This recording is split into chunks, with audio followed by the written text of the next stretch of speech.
Glucólisis aeróbica cerebral y la resiliencia en la enfermedad de Alzheimer.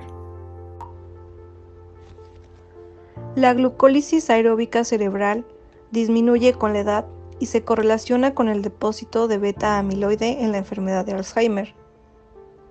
La positividad de amiloide sin deterioro cognitivo se asoció con la preservación de glucólisis aeróbica cerebral juvenil, que incluso esta fue mayor que la observada en adultos negativos para amiloide sin deterioro cognitivo.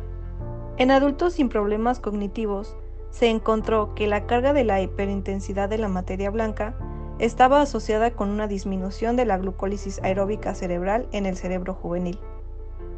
Por lo tanto, podemos decir que el cerebro humano depende de una gran medida de la glucosa para alimentar la respiración mitocondrial.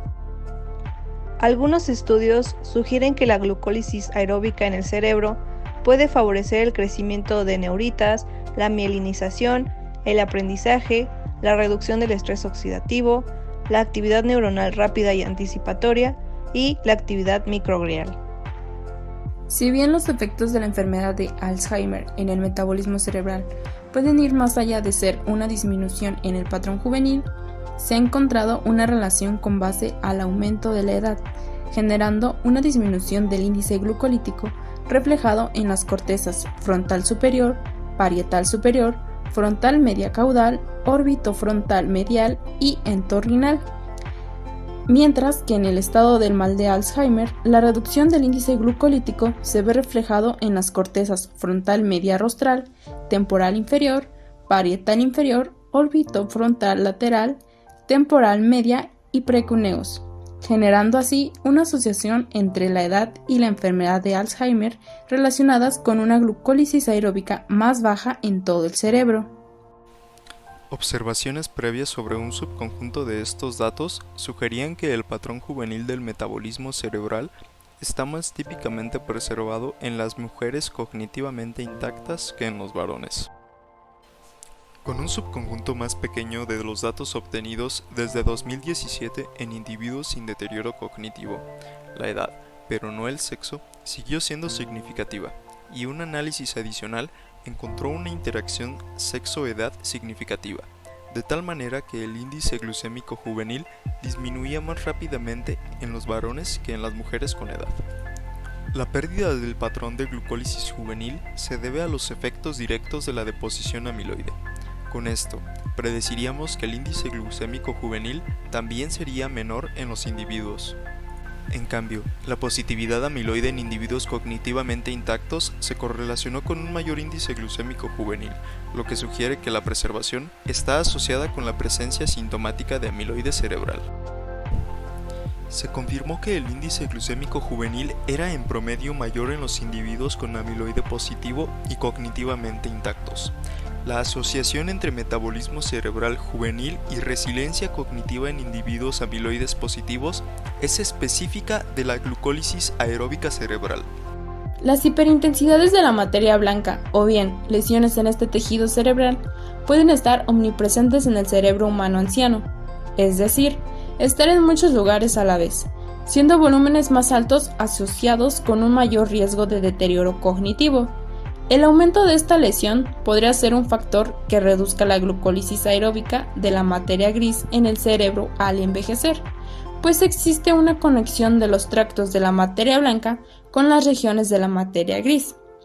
El volumen de las hiperintensidades de la materia blanca, dados ciertos estudios, arrojan que solo se presenta una asociación con la glucólisis aeróbica reducida, puesto que el análisis de otras medidas metabólicas como el consumo total de glucosa, el flujo sanguíneo y el consumo de oxígeno no logran generar valores que muestren una relación importante con esta lesión.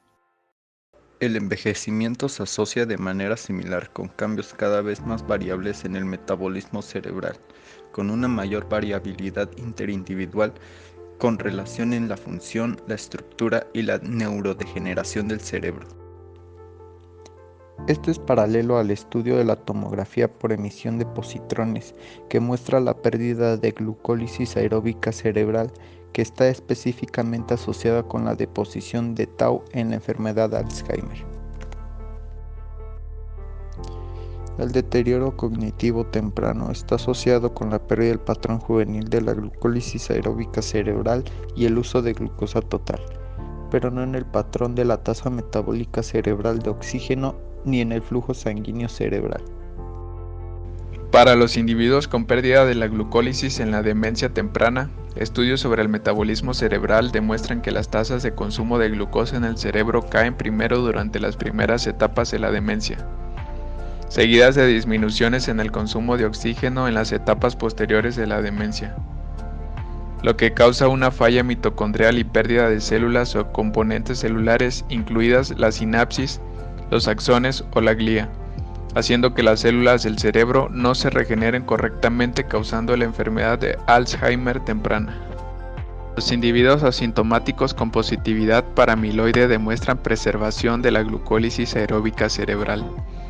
Es posible que el aumento de glucólisis aeróbica cerebral en estos individuos refleje mecanismos de resiliencia que les permitan preservar su función cognitiva a pesar de la patología amiloide. Existen varios mecanismos potenciales por los cuales el aumento de la glucólisis neuronal podría respaldar la resiliencia a la patología amiloide. La glucólisis participa en la producción de NADH y en otras vías como la síntesis de lípidos, ADN y aminoácidos, y reduce estrés oxidativo por la vía de las pentosas fosfato. Es a través de estas rutas metabólicas que logra conseguir la homeostasis de las neuronas, lo que compensa el daño y el estrés oxidativo. La progresión de la enfermedad y el deterioro cognitivo pueden ocurrir cuando la patología supera los mecanismos de protección potencialmente relacionados con la glucólisis aeróbica cerebral. También es posible que el aumento de la glucólisis aeróbica cerebral en la enfermedad de Alzheimer preclínica represente un estado de estrés metabólico que luego se asocia con el depósito de amiloide en adultos jóvenes. Y esto va a demostrar que el amiloide cerebral se deposita preferentemente en sitios de mayor glucólisis aeróbica cerebral.